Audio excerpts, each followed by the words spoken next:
Hi, welcome back to Let's Open and Talk. So as I did in my intro video, I kind of told you some background about myself, and why I kind of started wanting to do this channel.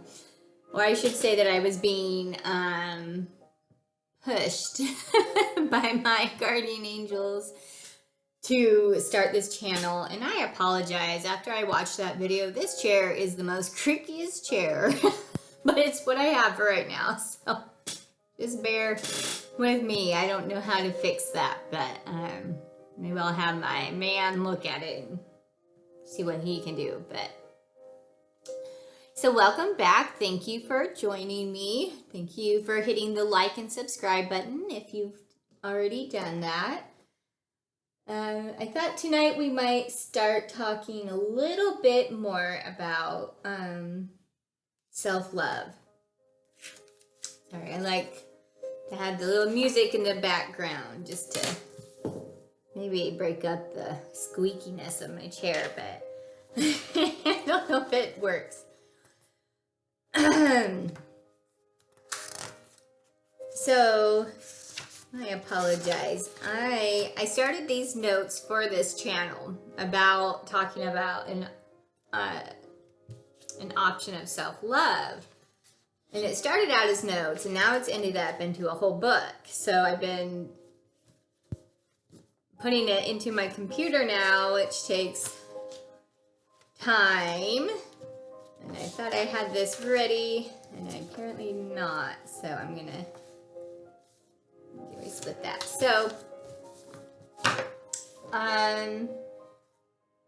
the journey of self-love, and I'm gonna kind of just start over, acting like when I got my divorce,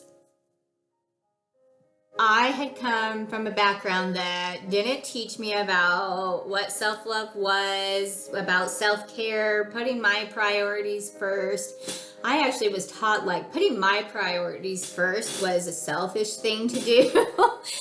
And yes, there is a line of, some people there's a difference though in self-obsession or just actual mental health and putting your priorities first. And then in your children, I think it should be if you're married or in a partnership that you come first, your partner, then your children, and then everybody else. Or activities come after you, your spouse, your children, and then the activities in. Because I have seen people put their priorities different, and I was raised where your partner comes first, and yes, they should come first, because when you're building a relationship, they should come before the children even, because if you don't have an equally yoked or good team leading the relationship, the children will suffer. If the man and wife are standing together in a strong union, and not perfect, because none of us can have a perfect relationship, but we can put that 100% into each other, but we have to put ourselves first, or we're going to go into a giving everything to our partner, giving everything to our children, giving everything to our friends and family. And then, of course, the children's activities, other people's activities, extracurriculum, and then we put ourselves last. And that's not okay. And I grew up in a home, like I was saying, that that's how I was taught. You're the woman, you put the man first, love him like Jesus.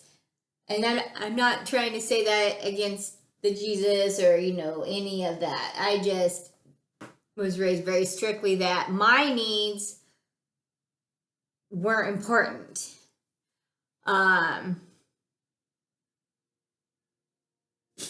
I didn't know how badly that this could hurt somebody.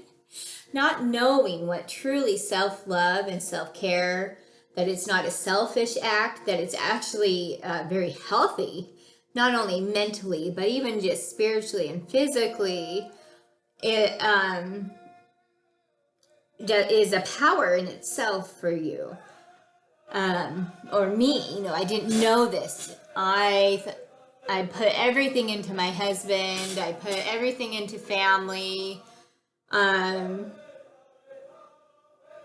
So my wants, my desires were coming in as like, I didn't give them my own worth to my dreams and wants. So why would anybody else, So I was taught to just pretty much bow down to the husband, put him first, do everything for him, and that then he would treat me nice. Well, in a way, that is how you do unto others as you would want yours, done unto you.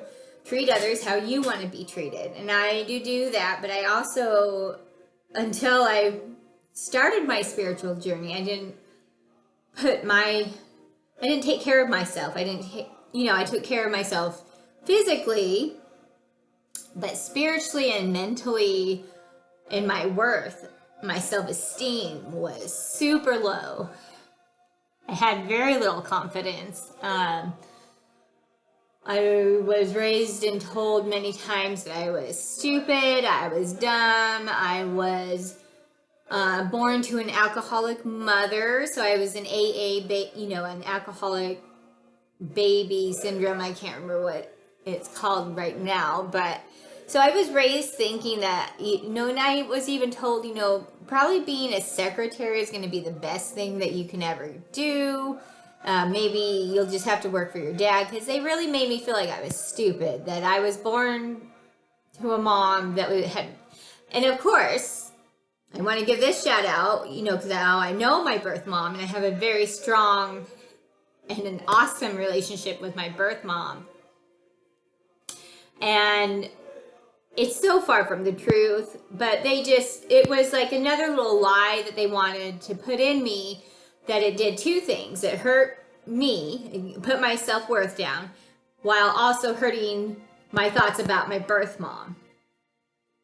And that is just so sick to me. How sick and awful to do that to your adopted children, to make them think so awful that you were this alcoholic baby, so you're stupid. And it turns out, it's funny, because we were growing up homeschooled.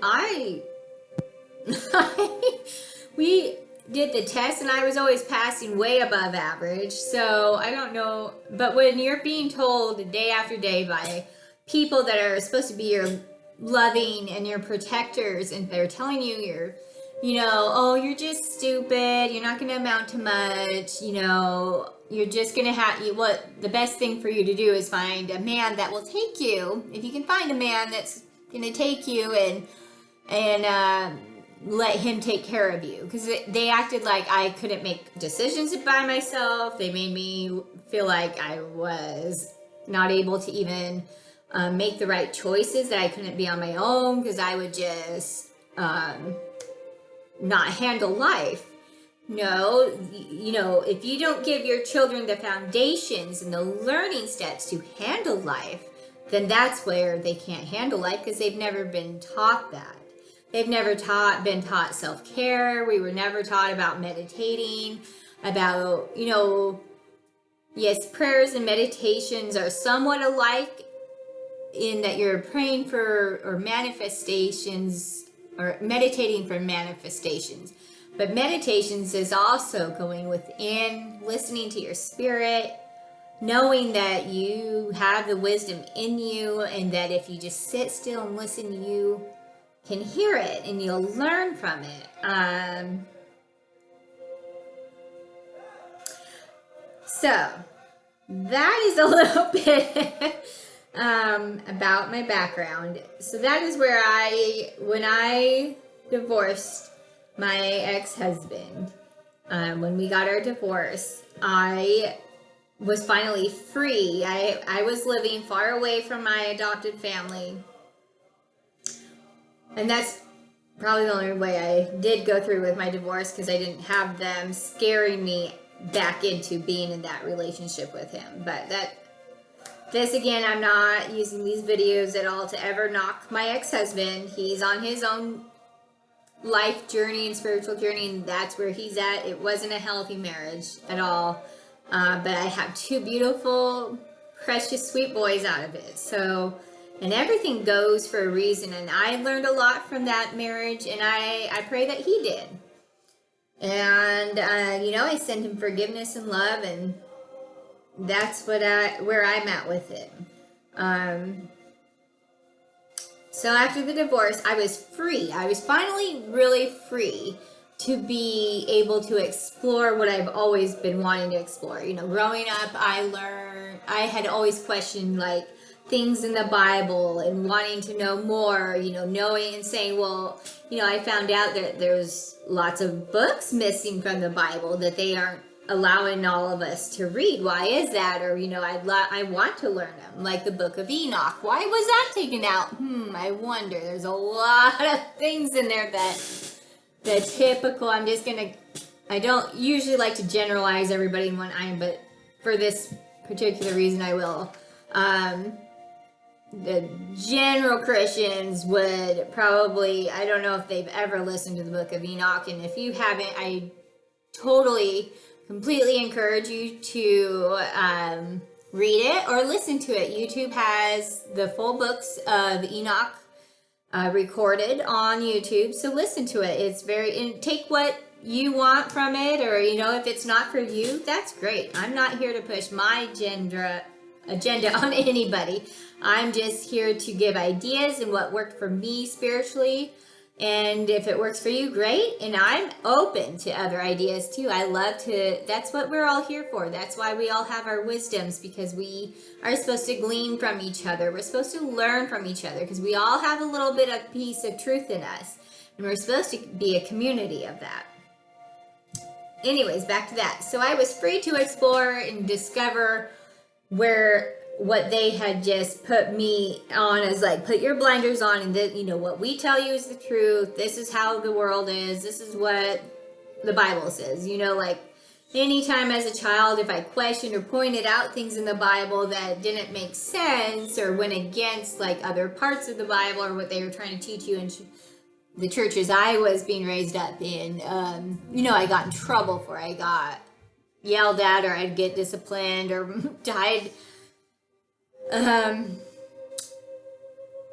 We'll leave that for another trip. Let's just say it was very abusive home, and it was their way, and you had to talk, look, do it their way. So I was finally free to explore spiritually, find out who I truly was. Again, you know, that happens anyways after divorce. You have to find the new you, or not even the new you, but who you are again.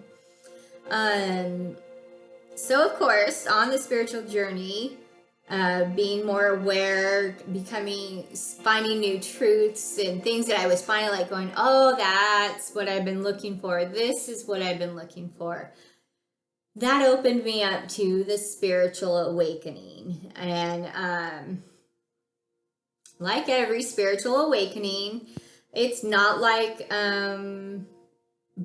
butterflies and rainbows and hearts and, you know, happy all the time. Spiritual awakening is it's a drudgery. It is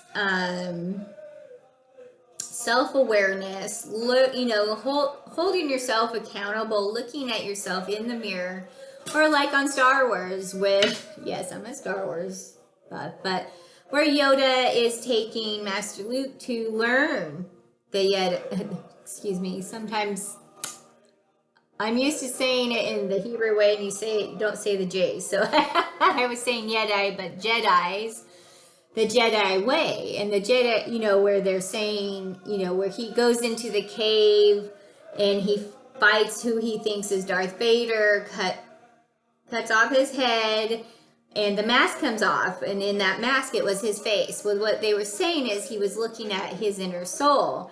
He was facing the mirror of his, well, a lot of other proverbs teach that there's two of us, like the dark or black wolf and the white light wolf. I have another theory on that. After going through this journey of facing myself in the mirror, I think there's three parts of us, and I go into that in my book, but I call it We Had Three Wolves. There's three parts to us.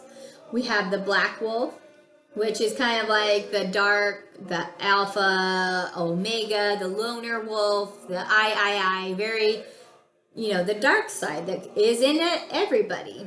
And then I go on to say that there's also a gray wolf to us, and this is the in-between wolf.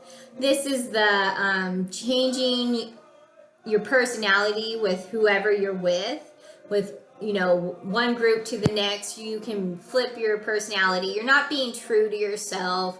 You don't even know what you believe in, really, but you kind of are thinking about it, but you aren't in the point where you're standing up for your beliefs and sticking to that kind of thing.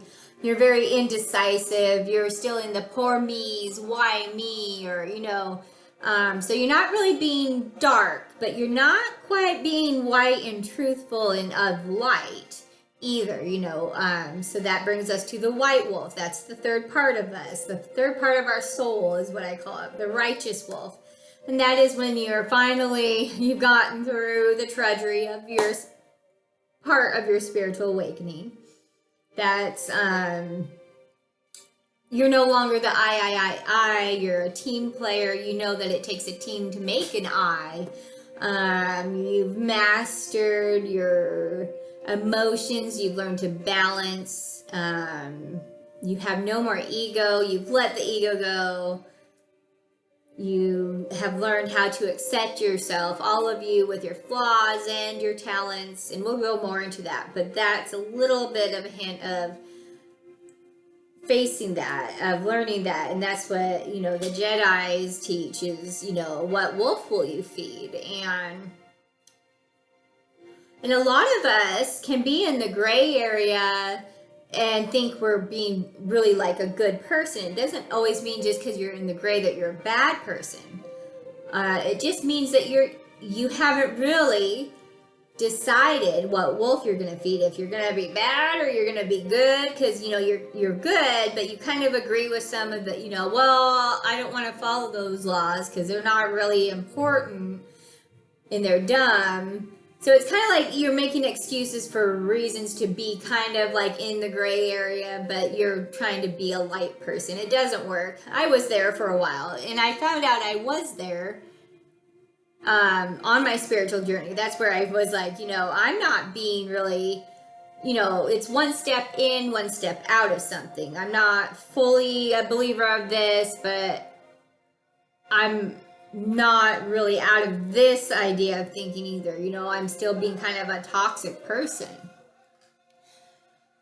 So, yeah, spiritual awakening is a very hard process. It's a very up and down. It can be exciting. It can be obsessive because you're starting to find out new things and learn things, and you just want to research. At least maybe I can get a little obsessive about things, but that's the ADHD in me. No. So on that's when I was looking and learning about, hearing about the wolf, which wolf you're gonna feed, and that's when it really dawned on me what they were talking about self-love. Because so this is kind of what I wrote down. I'm gonna just read these to you. Self-love. What is it? What does it mean? Is it really important? How does it benefit me? What does it mean to me spiritually? What can I do with it? What am I without self-love? And sorry, I get a little weepy today, but that last question is one of the questions that I had written out for myself, trying to show that, I've got self-love, of course, sure I do.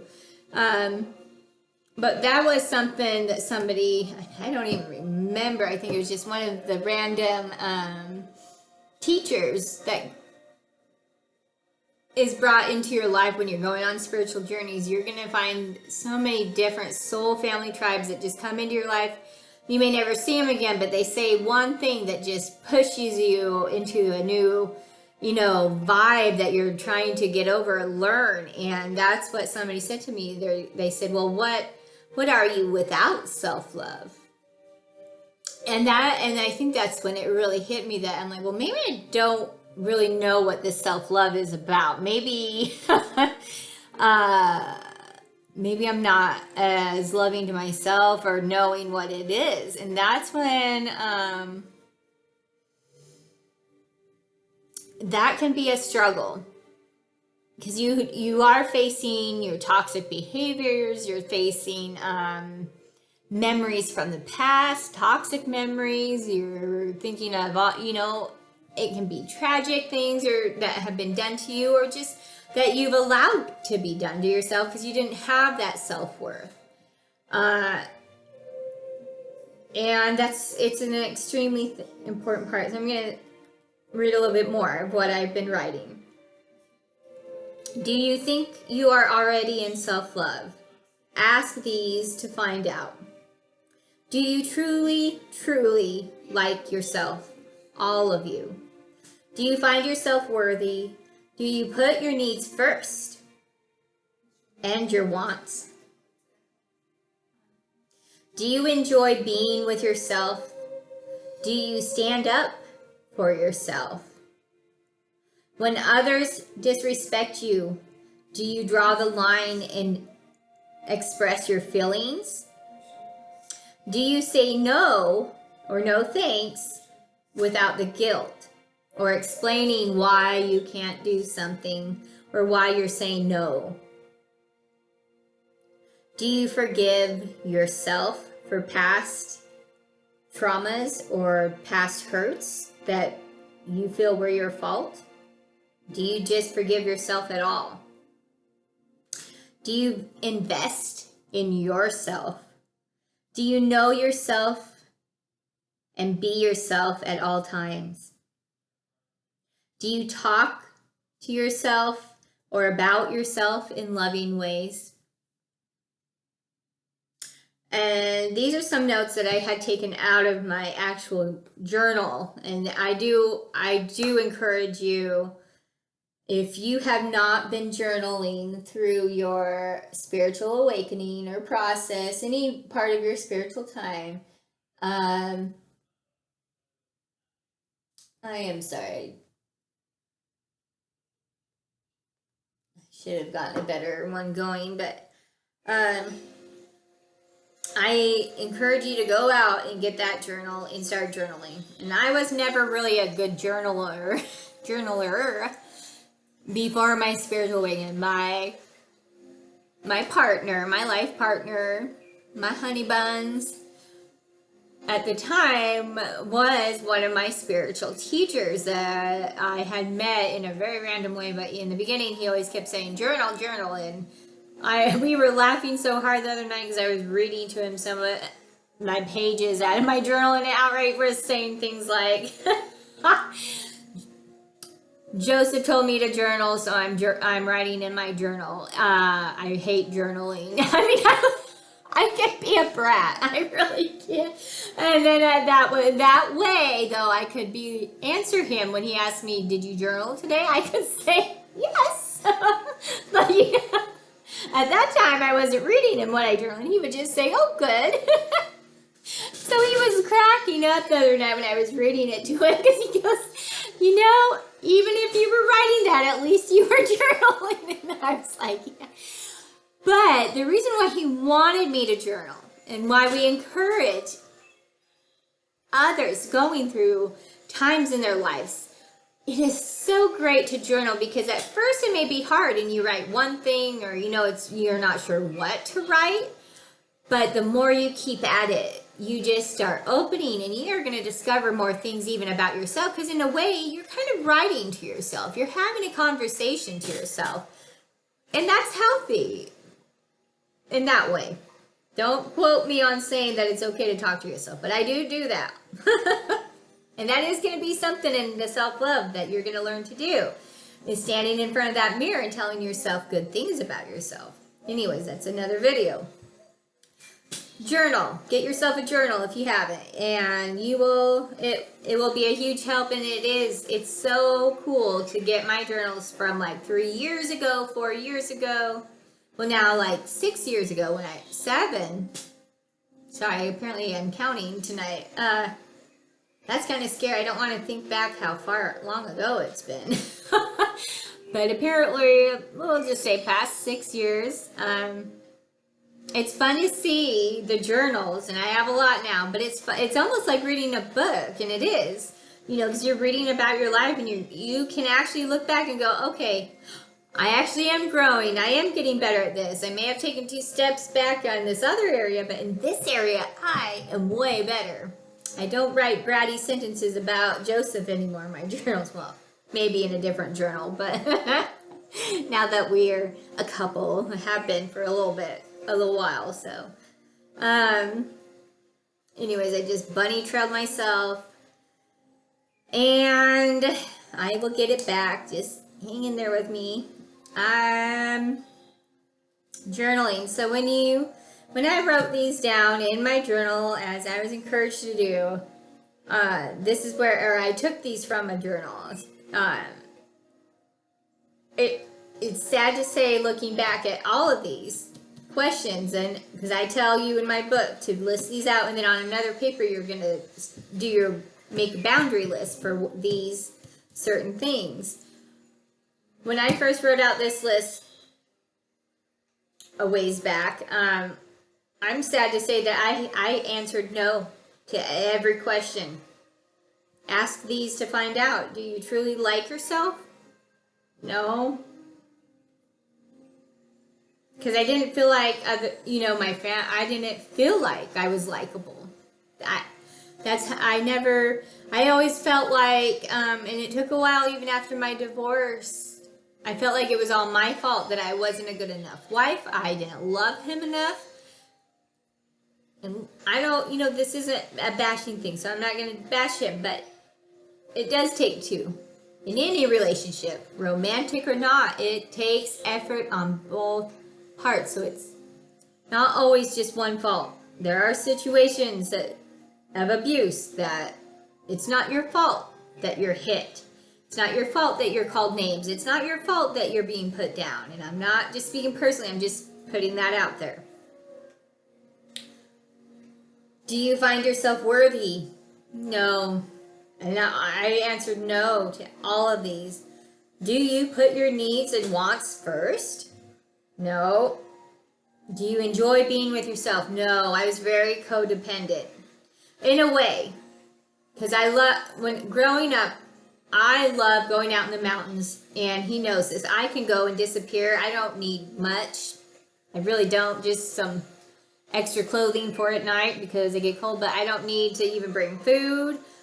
I know how to survive. I do have to say that was an awesome thing growing up. I did learn how to, if there's a zombie apocalypse, I'm good. I can survive. I can go out and be in nature for weeks. I can get lost, and I'm happy. But can I be by myself in my home, or do I need to always be with somebody? I needed, after my divorce, it took me a long time to get used to not being told what to do, what to wear, how to speak, when to eat, what to do for my kids, because, I was told what to do. And that was hard. I had to find out about codependency. I didn't even know what that was. Do you speak kindly of yourself? No. And I'm still working on that. Joseph gets on me all the time because I still have that problem, and that's probably going to be a lifelong one. But that's how, it's really hard when it's been ingrained in you.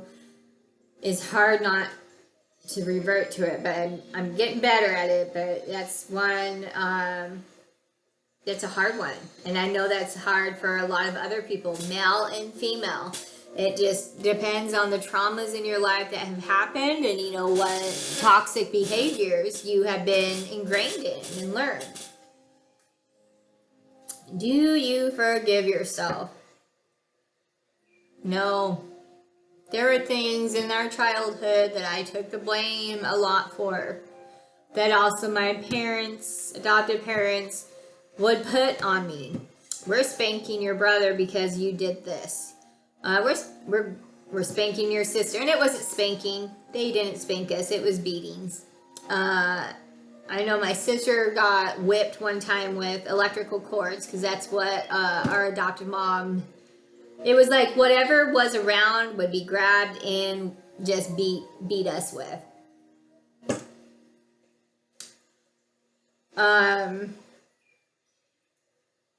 They would blame me a lot, and I don't understand why they chose me to do that too, but maybe because I was the youngest. I don't understand. I don't care to understand because I don't ever want to be in that understanding.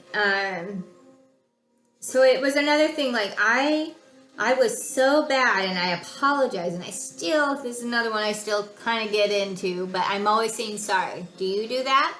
Do you say sorry, I'm so sorry about everything almost, like sorry for existing? And that is truly what we're feeling. I'm sorry I exist. I'm sorry I'm so unlikable that I can't be loved, because that's what I felt. And that is what a codependency is. You don't feel like you, but honestly, what we have to learn is if you don't learn to love yourself, if you don't learn to love all of you, accept all of you, you can't truly love anybody else. We can love our children and, we'll care and give them all, but until you truly forgive yourself, let go of the hurts and heal and learn in self-love and become unconditional love to yourself, unconditional, that you can't love anybody else because you don't really know what love is. So how can you be or give or show something that you're not even quite sure of? And I will probably always remember the moment when I was sitting there and it just was hitting me, and I was, doing the whole Google thing, self-love or spiritual self-love. What is this? But, probably had 1,000 tabs up on my computer, and I was just sitting there, kind of doing it as like a research thing, when all of a sudden it just hit me of like, oh my gosh, you can't even talk good about yourself. I think it was Joseph again that told me to write 10 good things about myself. I think the only one I could put down is I'm funny, because I know that sometimes I'm a little sardonic humor. I have sarcastic humor, but I can make people laugh. I can make people smile, and I've always been good at that. That's how I learned to deal with my trauma as a child. And that's, my brother, who was really close in age, my brother and I, that's how he and I dealt with our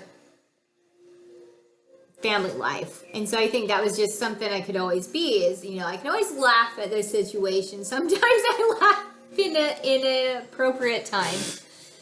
But, it just happens. But so I think that was the only thing I put on my list. And then he said to do it alone. And I couldn't fathom why it was so easy for others that were already in self-love to be able to just write out 10 things great about them. Because I was like, man, maybe, and I was misunderstanding that they have an ego, or their confidence is, like I took it as like, oh, they're just so into themselves. No, we should be able to say good things about ourselves, and yes, address our anything toxic about us. We need to face that and be able to honestly say, I'm really bad about this, like name calling, or maybe I put others down too much and I make it as a joke, but it's making fun of somebody, and that's not okay. And we need to be able to face that,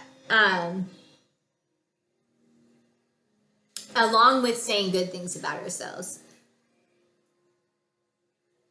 So that's where I'm going to kind of try to keep these at 30. I know it's going over, but that's where I'm going to leave tonight. And tomorrow, I'll do another recording about more of self-love in my journey, but I just want to stop there because I want you guys, whoever's watching, and even if I just reach one person, to me that's worth it. Because that's one person that is being poked or pushed or thought along to give herself or himself self-love. Because both male and female need to be in self-love. And I encourage you to just maybe, whenever you're watching this video, to maybe give yourself 20 minutes of alone time, because you deserve it. Give it alone time, sit down and write out the same questions, see if you can answer them. And if you are answering no to all of those, and these are just a few that I wrote out, you know, do you know yourself? Do you be yourself at all times? I wasn't, because I didn't know how. But I didn't also know that that's kind of what I was doing, and it really it's good for you to sit and write these out. Are you really giving yourself love to yourself? Are you in self-love? Do you really understand what being in self-love is all about? Because I thought I knew, and I didn't. I was so far without self-love, it was kind of scary. And but that's also a good thing, because that's when you're about to dive deeper into healing some trauma wounds, hurts from past, subconsciously. And if you don't think that if you don't believe in suppressed memories, this is going to be a doozy for you, because I think all of us will have a suppressed memory that will come out in this self-love journey. And do I think it's a good thing now? I'm not a doctor. I'm not a psychologist. I'm just a life lesson teacher. Yes.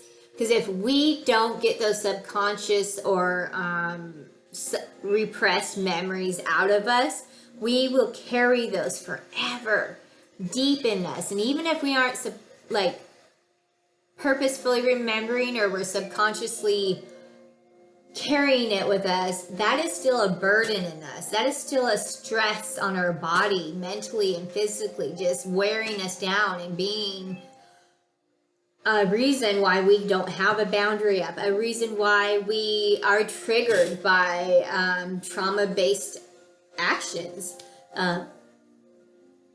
So yes, I think it's very important to let all of those memories be remembered so that we can clean them out, and we will get into that more in another video. I see I'm talking too much. I'm going to 40 minutes. But take the 20 minutes, sit down with yourself, and be very honest when you write these out.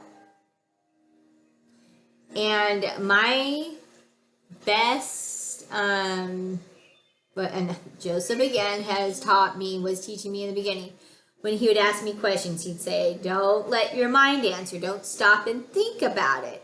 I want your first reaction, gut reaction. Just spit it out. And he used to, just kind of play with games with me of giving me questions, and then he'd put out a serious question. I just answer right away, because that's how he was teaching me to learn to speak from my spirit and not from my mind. I know we're taught differently in this world, but think of it like your gut instinct. Your gut instinct is that's your spirit talking to you. Your spirit is not going to lead you astray if we don't question it. Our gut instinct will always do the right thing or keep us safe. It will if we listen to it, it'll move us out of harm's way, or we'll just know what to do. It's when we stop and think and talk ourselves out of it, that's our mind. And the mind is a beautiful thing, but it's also a dangerous thing because it can really hurt us. It can be our worst enemy. So take the 20 minutes, be truthful, be honest. Nobody else has to see your answers, or, you don't have to show them to me unless you want to, or talk about it, but be honest. It's for your eyes only, and it's for your spirit, your soul. Write out the questions and maybe write out different ones, whatever comes to your spirit's thoughts, and just write them out. And then I'm going to show you what to do with those answers, how we're going to use those to apply them to our life and our healing of our soul, so we can be a fresh, new light warrior, or just a being of light that you have hidden deep inside that's waiting to get out. So I'm going to end with that. And I'm going to actually end this one with maybe a little meditation or a prayer, however you like to look at it. I just want to wrap all my viewers in a hug tonight with so much love. And I want to put joy into their hearts if they're feeling down and burdened. I want their hearts to feel light and excited, because this is such an exciting moment in their life to be learning about self-love and taking that step into finding who they are. So if we just wrap each other in our love and our gratitude and being one with each other, I just send you my love. You're not alone. We are all here for you. All you have to do is reach out.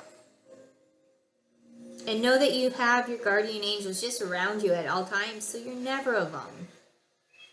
And I'm going to say that and send that with you, with love, joy, and peace and light to you. Have a good day. Much love.